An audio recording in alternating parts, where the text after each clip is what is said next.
मन की बातें मन में ही नहीं रखिए।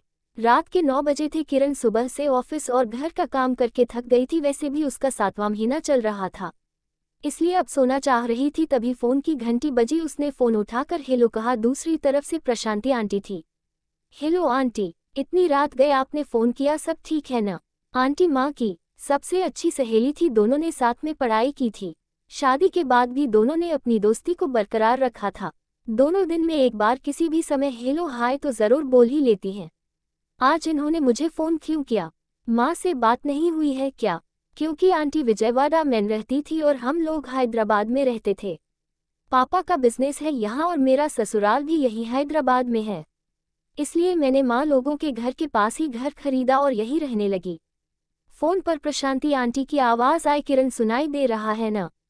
किरण ने कहा, हाँ हाँ आंटी सुन रही हूँ, बोलिए न, क्या बात है? आज माँ से आपकी बात नहीं हुई है क्या?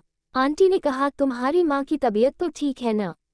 हाँ आंटी ठीक है, पर आप अभी ऐसे क्यों पूछ रही हैं? फिर भी मैं एक बार पिताजी को कॉल करके फिर आपको बताती हूँ। उनके फ़ोन रखते ही मैंने कविता, जो मेरी छोटी बहन है, उसको फ़ोन किया और पूछा कि माँ की तबीयत कैसी है।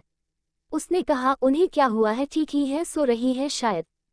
फिर 5 मिनट में ही कविता का फ़ोन आया। दीदी, मैंने सोचा था कि माँ सो रही है। मैं पापा से पूछने गई तो देखा पापा बदहवास हालत में बैठे हुए थे। मैंने कहा कि पापा क्या हुआ है, तो उन्होंने कहा कि कविता बेटा, अभी जब मैं कमरे में सोने के लिए आया था तो देखा तो तुम्हारी माँ उठ नहीं रही है, शायद बेहोश गई है, चलो जल्दी से इन्हें अस्पताल ले चलते हैं। दीदी, मैं भी घबरा गई थी, अभी ही हम उन्हें अस्पताल लेकर आए हैं। डॉक्टर उनकी जांच कर रहे हैं। उसकी बात सुनते ही मैं भी अपने पति विवेक के साथ अस्पताल पहुंच गई। उसने कहा कि दीदी, आपको कैसे मालूम चला कि माँ की तबीयत ठीक नहीं है? मैंने कहा कि मैं ऑफिस आकर खाना बनाने और खाने के बाद सोने के लिए जा रही थी कि प्रशांति आंटी का फ़ोन आया था। माँ के बारे में आंटी पूछ रही थी। मैंने कहा कि आंटी, मुझे तो मालूम ही नहीं है, मैं अभी ऑफिस से आई हूँ, पापा से पूछकर बताऊंगी कहकर कह दिया था, इसीलिए मैंने तुम्हें फ़ोन किया था। कविता ने कहा कि दीदी, डॉक्टर आए हैं। उसी समय डॉक्टर शर्मा आए और उन्होंने पापा से कहा कि आपकी पत्नी को ऑब्जर्वेशन में रखा गया है, कल तक सारे टेस्ट कर देंगे और आपको बता देंगे। अभी वे आईसीयू में हैं, इसलिए आप लोग घर जा सकते हैं। यहाँ बैठकर कोई फायदा नहीं है, कुछ ज़रूरत होगी तो हम कॉल कर देंगे, फ़ोन अपने पास ही रखिएगा। पापा, मैं और बहन घर वापस आ गए। मैं विवेक के साथ आते समय रास्ते में ही प्रशांति आंटी को फ़ोन करके बताया कि माँ को अस्पताल में भर्ती कराया गया है। आंटी ने अस्पताल का नाम पूछा, मैंने उन्हें बताया, फिर मैं घर आकर सो गई। दूसरे ही दिन हम सब नहा धोकर अस्पताल पहुंचे तो देखा ऑलरेडी आंटी आ गई थी। वे माँ के रूम में गई और चमेली के फूल उनके बैग के पास रखा, साथ ही अपने फ़ोन पर मोहम्मद रफ़ी के गाने धीमे स्वर में चलाने लगी। वहाँ तभी किरण भी अंदर आ जाती है और कहती है, आंटी आईसीयू में, शायद यह सब मना है, डॉक्टर या नर्स देख लेंगे तो ख्वाह डांटेंगे। प्रशांति आंटी ने कहा है कि नहीं किरण, डॉक्टर शर्मा मेरे भाई हैं, उन्होंने मुझे बताया कि पेशेंट की पसंद के काम करो, शायद उन्हें अच्छा लगेगा और कुछ फ़ायदा होगा, इसलिए मैं ऐसा कर रही हूँ। मैं ठीक है कहते हुए बाहर आई। जब आंटी बाहर आई तो उन्होंने पूछा, आप लोगों को पता है कि आपकी माँ को क्या पसंद है? रियलिटी तो यह है कि हम बहनों को क्या, हमारे पापा को भी नहीं मालूम था कि माँ को क्या पसंद है, इसलिए हम सब ने अपना सिर झुका दिया था। मैंने कहा, आंटी आप मुझे ये बताएं कि आपने मुझसे ये क्यों पूछा कि माँ की तबीयत कैसी है? आपको मालूम था कि कुछ हुआ है? पापा ने कहा, क्या हुआ होगा किरण, तुम भी। सुहाना को घर में किसी भी चीज़ की कमी नहीं है, सब कुछ तो है घर में, अच्छे बच्चे, सास ससुर, पैसे, और क्या चाहिए? बस थोड़ा सा थक गई होगी, ठीक हो जाएगी। प्रशांति ने सोचा कि सुहाना सच ही कहती रही है, इस घर में उसकी फिक्र किसी को भी नहीं है। मैं इन्हें उसके दिल की बातों को बताऊं तो भी शायद ये लोग नहीं समझ पाएंगे। इन्हें समझाना यानी भैंस के आगे बीन बजाए जैसा ही होगा। तभी किरण ने कहा, आंटी प्लीज़ बताएं न, आपको माँ की तबीयत के बारे में शक था या फिर आपको कुछ मालूम है? उन्होंने आपको अपने बारे में कुछ बताया है क्या? प्रशांति ने कहा, आप सब लोग सुनिए, उसे आप लोग समझते हो या नहीं, उसके बारे में आप लोगों को क्या मालूम है मुझे नहीं पता, पर आज मैं आप सबको उसके बारे में कुछ बताना चाहती हूँ। मेरी बातों से आप सब बुरा मत मानिए, आप लोगों को एहसास भी नहीं होगा कि वह कितनी उदास थी।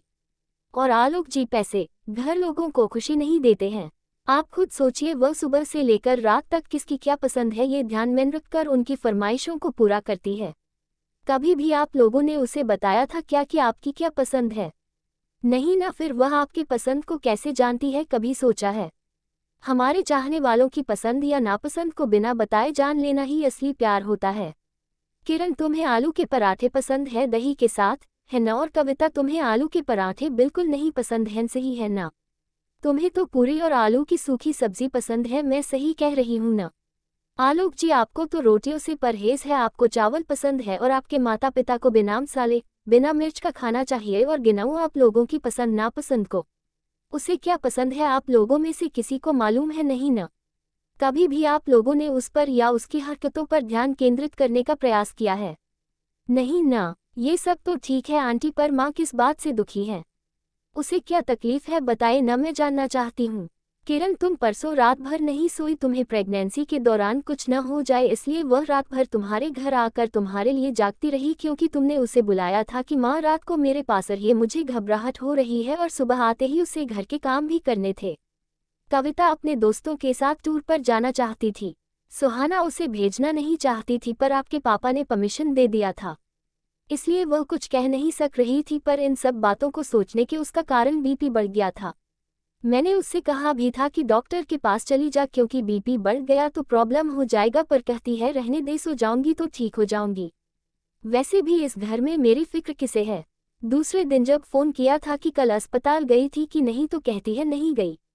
मुझे गुस्सा आया था तो उसने कहा कि इसलिए नहीं गई क्योंकि अधिक थकान के कारण कल मैं सो गई थी, थकावट के कारण मेरी नींद नहीं खुली और मैं माँ बाबूजी को शाम का नाश्ता भी नहीं दे पाए और उन्होंने भी मुझसे तो कुछ नहीं कहा। पर आलोक के आते ही माँ ने चुगली लगाई कि आज शाम से कुछ नहीं खाया है, तेरी बहू तो सो रही थी महारानी की तरह, इसलिए मुझे कमजोरी आ गई है, तो चल डॉक्टर के पास मुझे ले जा।